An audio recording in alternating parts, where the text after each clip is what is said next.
Bienvenidos a Club de Prensa en NTN 24. Transmitimos desde Washington, a 3 cuadras de la Casa Blanca. No olviden ustedes que al final de este programa pueden encontrarlo completo o pueden encontrar a partes por nuestra página de Facebook, en nuestra cuenta de Twitter, y el audio del podcast lo pueden escuchar en SoundCloud.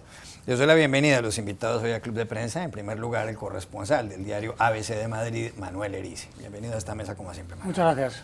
José Jaime Hernández, corresponsal del Universal de México, bienvenido también. Gracias. Y Dori Toribio, corresponsal de Mediaset de España, bienvenida a este programa. Muchas gracias. A propósito, usted es de Valencia, en España, y están ahora en Las Fallas. ¿Qué es eso de Las Fallas? Uy, tenemos que explicar cuánto tiempo tenemos para explicar. No todo el programa. Las fallas empiezan, la semana grande es la semana que viene, pero ahora ya más o menos desde el 1 de marzo, coincidiendo cuando en Valencia, que es la zona del Mediterráneo, casi estalla ya la primavera, se instalan monumentos de cartón, piedra en las calles, en muchas, la mayoría de las calles, cada vez más en Valencia, y se queman lo que se llama la Noche del Fuego, que es el 19 de marzo, se forma una gran hoguera en cada una de esas fallas y es como la fiesta grande de la ciudad de Valencia y en realidad de gran parte de toda la provincia. Todo el mundo está en la calle celebrando y va acompañada de muchas otras actividades culturales que marcan toda la semana una de las semanas de mayor turismo en la ciudad y más divertidas para quien quiera pasarse. Si tenemos espectadores que estén cerca de Valencia en este momento, que aprovechen. ¿Cuántos tipos de paella existen?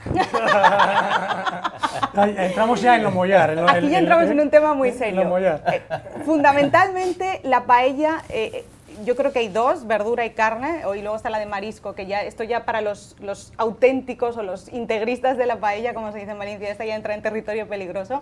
Lo que no es paella es el arroz con cosas, que es esta cosa que se hace mucho por aquí, que es echarle cualquier cosa que a uno se le ocurra en la paella. No, las paellas tienen una receta muy clara. En el caso de con pollo, es con pollo, conejo y una serie de verduras, y en el caso de los vegetales... Pero es como con pollo, conejo y judías, y eso es la paella. Eso pollo, que le echan conejo, una cantidad de judías, cosas más... otro tipo de verduras que se llama garrofón, que es una judía blanca más plana, sí. Y ya, no lleva guisantes, no lleva pimiento, no lleva aceitunas, no lleva nada de esas cosas. Hay una discusión prácticamente de Estado, y esto por supuesto para los televidentes, porque también nos ven en España en este programa, ¿cómo se llama la olla en la que se hace la paella? Porque los que son puristas a eso lo llaman paella, no paellera, como le dicen en Madrid y en el resto del mundo. ¿O eso es así o no es así? En Valencia la llamamos paella, y creo que tienes toda la razón, que es la terminología de los turistas. Claro. La paella se hace en la paella. Perfecto. Sí, muy bien. Ahora sí, asuntos menos serios. Si me permites, yo que he estado en las fallas y también he comido arroz y paella en Valencia, la verdad que en el Mediterráneo, en toda la zona de Valencia, Alicante, se come un arroz impresionante. La paella es espectacular. El arroz. Y en Alicante también se come no paella, pero un arroz con costra, en fin, la verdad que el otro día hablamos de la fideuá, que esto ya merece otro programa aparte. Sí, es una especie de paella, pero sin arroz y con fideos. Jaime Hernández sabe mucho de eso porque vivió en España muchos años trabajando. A propósito de España, hubo elecciones el pasado 20 de diciembre, no hubo mayoría para nadie, o mayoría absoluta por lo menos, con lo cual hay que organizar una coalición para poder gobernar. Ese día el Partido Popular, el de Mariano Rajoy, el presidente conservador del PP, obtuvo 123 escaños de un total de 350. Hasta ese momento tenía mayoría absoluta el PP. En segundo lugar quedó el Partido Socialista Obrero Español, el PSOE, encabezado por Pedro Sánchez, que logró 90 escaños. Correcto. En tercer puesto quedó Podemos, partido de izquierdas, con 69 escaños, encabezado por Pablo Iglesias. Y en el cuarto puesto, y vienen más partidos detrás, Ciudadanos de Albert Rivera, con 40 escaños. Inicialmente el rey Felipe encomendó a Mariano Rajoy que formara gobierno. Rajoy no lo consiguió y no quiso someterse a una votación de investidura, no quiso ir al Congreso de los Diputados a que hubiera una votación porque sabía que no tenía mayorías. Después lo intentó Pedro Sánchez y sí se sometió a una votación la semana pasada. Organizó una coalición con Ciudadanos, pero en la votación de los últimos días él consiguió únicamente 131 votos a favor de los 350 y hubo 219 que no eran partidarios de esa coalición, con lo cual fracasó el señor Pedro Sánchez.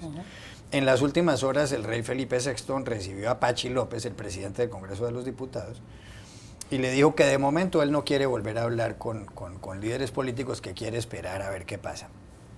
¿Qué ocurre? Según la Constitución española, después de que se produce una votación de investidura, como pasó la semana pasada, tienen que transcurrir 2 meses, el momento en el cual tienen que convocarse a nuevas elecciones. Eso quiere decir, y el cálculo ya se ha hecho, que las elecciones siguientes tendrían que llevarse a cabo en el mes de junio, como a la tercera semana de junio. ¿Es eso lo que va a pasar o existe alguna posibilidad de que en España se forme un gobierno antes de que haya una convocatoria a nuevas elecciones? Hay que recordar que el presidente actual sigue siendo Rajoy, es lo que se llama el presidente en funciones. Bueno, siempre hay alguna posibilidad y no hay que descartarla porque hasta el último minuto, hasta el último segundo la puede haber. Yo creo que lo que se está viviendo en España ahora mismo es un gran fracaso político, un fracaso de todos los partidos, un fracaso, probablemente la demostración de una falta de cultura de diálogo, que no, bueno, pues que ha habido momentos puntuales en estos 35 años donde se ha llegado a acuerdos, incluidos los nacionalistas. Tanto Felipe González como Aznar llegaron a acuerdos con los nacionalistas, sumando mayoría, lógicamente. Es verdad que es la primera vez que se produce un escenario tan abierto, con tantos partidos nacionales y con tanta, digamos, con el partido ganador con menos mayoría de la historia, con una mayoría minoritaria menor. Lo que se ha producido ahora mismo es, primero, efectivamente Rajoy no tenía la posibilidad y por tanto no se presentó. Yo creo que Sánchez, igual que Rajoy, sabía exactamente que no tenía la posibilidad de ser presidente y también se presentó por una razón fundamental, porque él ha hecho lo que se puede calificar de campaña personal. Él tenía un problema interno en el Partido Socialista que era que él necesitaba fortalecerse, evitar de alguna manera que se produjera un congreso previo, como estaba previsto, para salir de la Secretaría General del partido, y ahora mismo lo que se produce es que Rajoy tiene la intención inicial de ahora presentarse si tiene la posibilidad de sumar mayoría. El problema es que tiene la misma mayoría que tenía antes. Por tanto, el escenario ahora mismo es el siguiente: si él logra o intenta forzar la posibilidad, y si así el rey lo considera oportuno, se abriría una ronda de contactos nuevas para que Rajoy se someta a la investidura, pero volvemos al principio. Yo siempre he dicho que lo mejor para España, bajo mi punto de vista, habría sido evitarnos todo este lío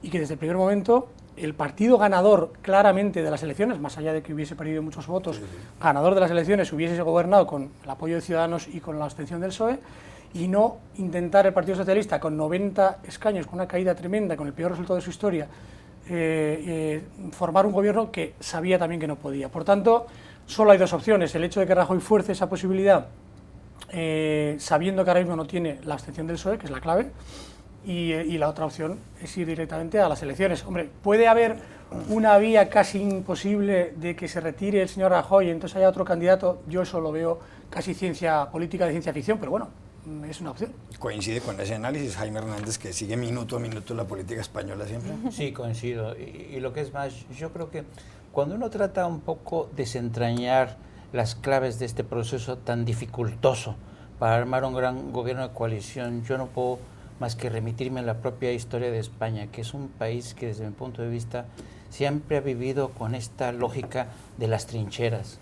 Es decir, en España es casi imposible que la derecha se entienda con la izquierda y que incluso vayan juntos a un gobierno, porque es una relación desde su punto de vista contra natura. Y esto te demuestra hasta qué punto en España todavía no ha cundido esta cultura de la coalición política que, por ejemplo, ya existe en países como en Alemania, donde los gobiernos de coalición se negocian sobre la mesa con programa. Pero lo que hemos visto hasta ahora en el caso de España es un espectáculo de insultos desde la trinchera, de arrebatos, de descalificaciones.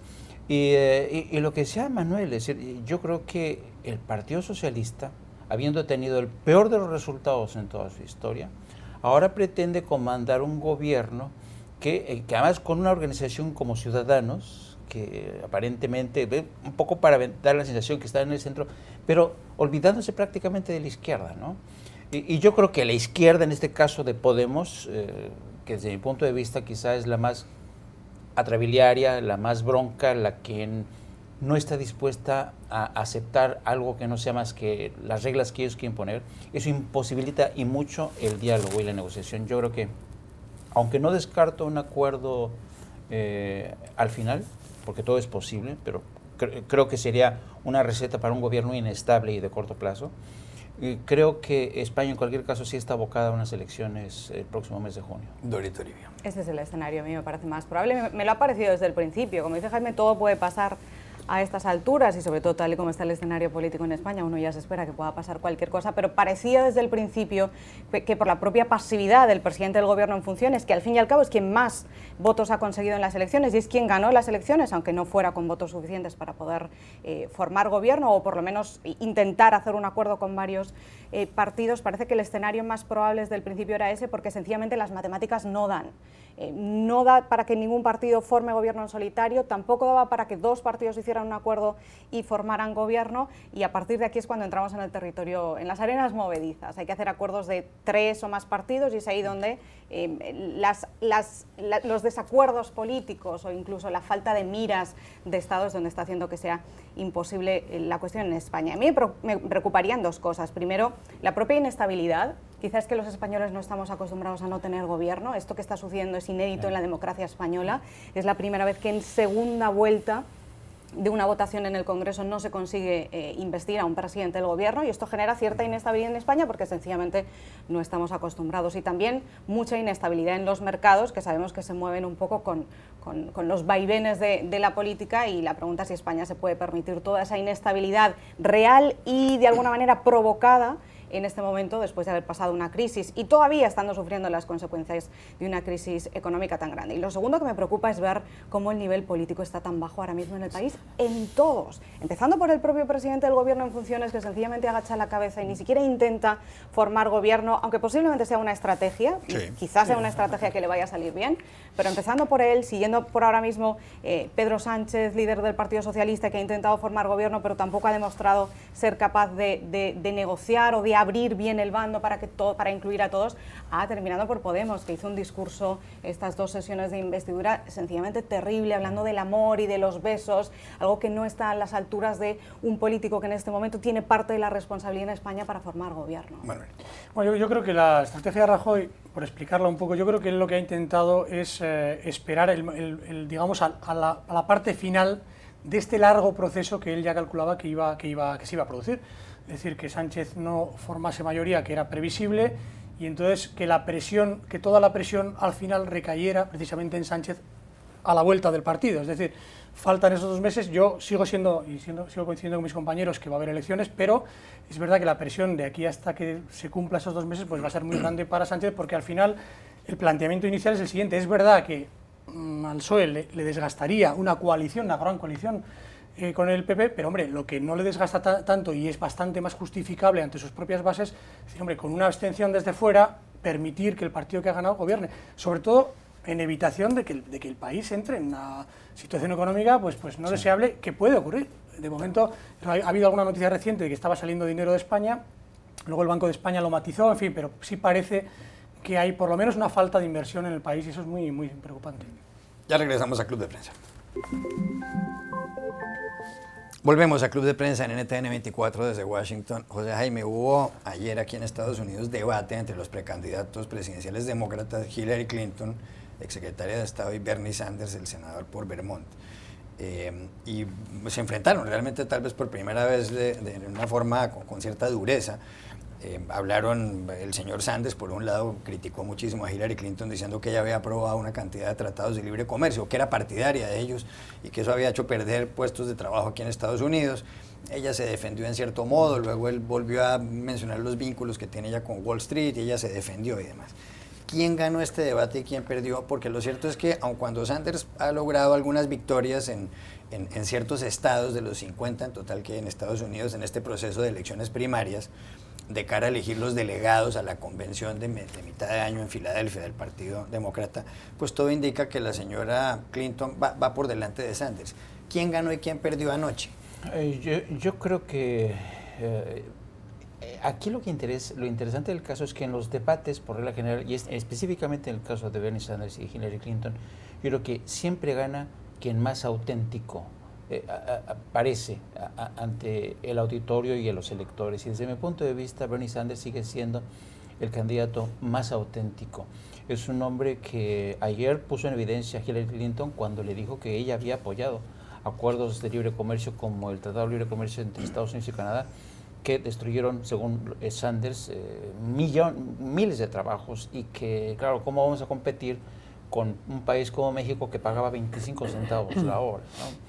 Ahora, yo creo que la denuncia, que en muchos sentidos es legítima de Sanders, que estos grandes acuerdos comerciales, si alguien ha beneficiado, han sido las grandes corporaciones. Y ahí enlazó el discurso con el tema de los vínculos de Hillary Clinton con Wall Street. Yo creo que su discurso fue bastante efectivo, a pesar de que durante, sobre todo la sesión de preguntas y respuestas, le lanzaron varias bolas curvas a Bernie Sanders, sobre todo cuando le preguntaron, por ejemplo, sobre el tema de la religión, su religiosidad y el tema de su religión judía, y que desde mi punto de vista lo supo contestar muy bien, porque cuando le preguntó por cierto, una simpatizante de Hillary Clinton que qué relación tenía con Dios, él dijo: mi única regla en el tema de religiosidad es que yo tenga, tú tengas los mismos beneficios y los mismos derechos que puedas. Es decir, la famosa regla de oro: no hagas a otros lo que no quieres que hagas a ti. Y esto disipó esta sombra que acompaña a Bernie Sanders por el hecho de ser judío, ¿no? Y también le permitió, por otro lado, contrastar su figura con la de Donald Trump, porque cuando responde que qué pasaba con el tema de su religión judía, dice: yo sé perfectamente lo que pueden causar estos extremistas, en obvia alusión a Donald Trump. Yo creo que por eso mismo el debate lo ganó, desde mi punto de vista, Bernie Sanders, fue muy auténtico. Y Hillary Clinton sigue lastrando, desafortunadamente, muchos de sus problemas. Hubo una pregunta muy específica que se le hizo sobre si le preocupaba qué iba a ocurrir con la investigación que lleva a cabo el FBI sobre el tema de los correos electrónicos clasificados. No respondió a la pregunta, se fue, como dicen en España, por los cerros de Úbeda, sin responder directamente. Atacó a Trump para responder esa pregunta. Exacto, atacó a Trump, sí. Pivoteó hacia Trump.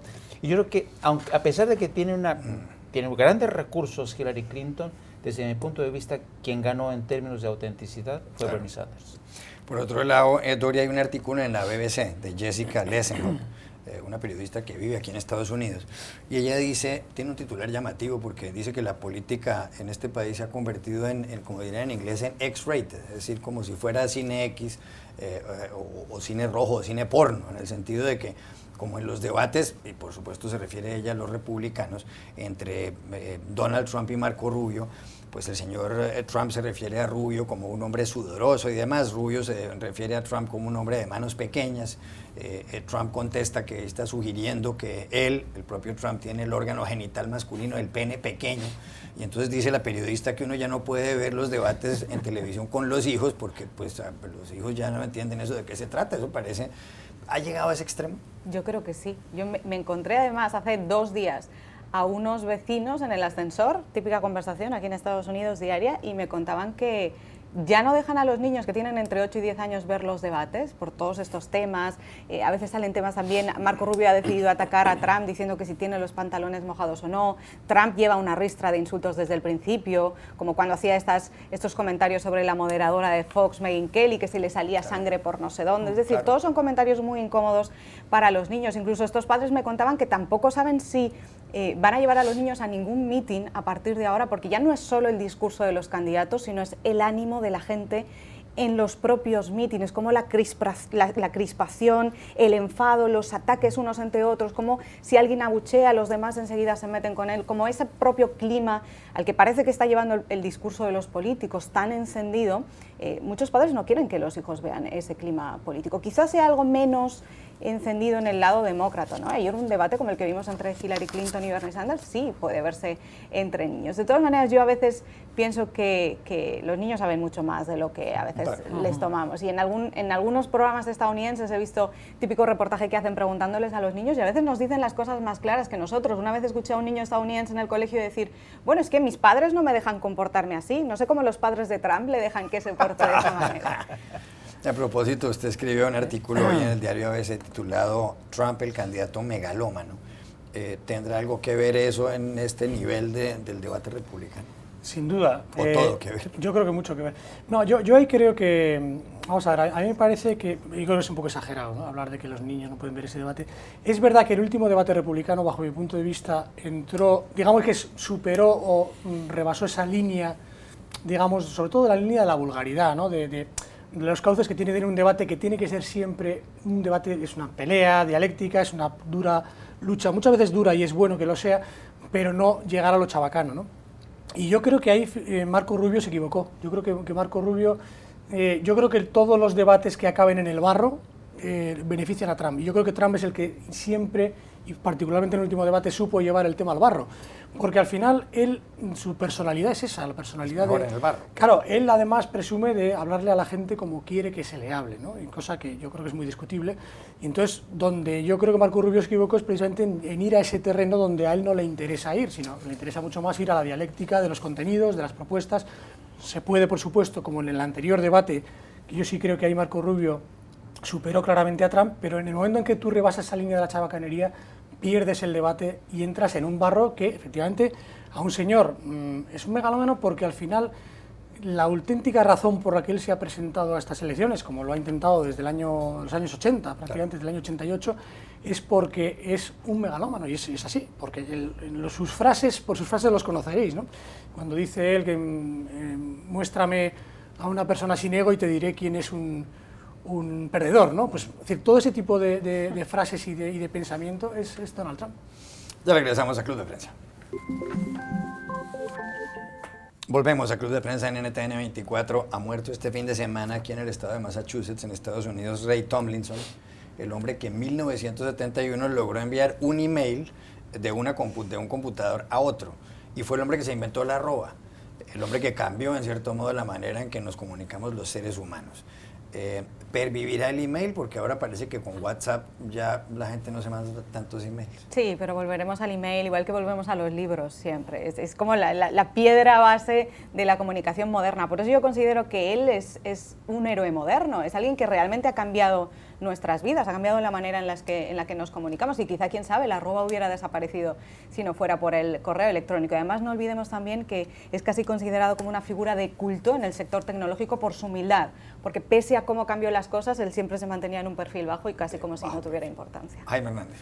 Yo creo que lo que inventó Tomlinson fue en muchos sentidos una bendición para todos nosotros, porque nos facilitó mucho el trabajo.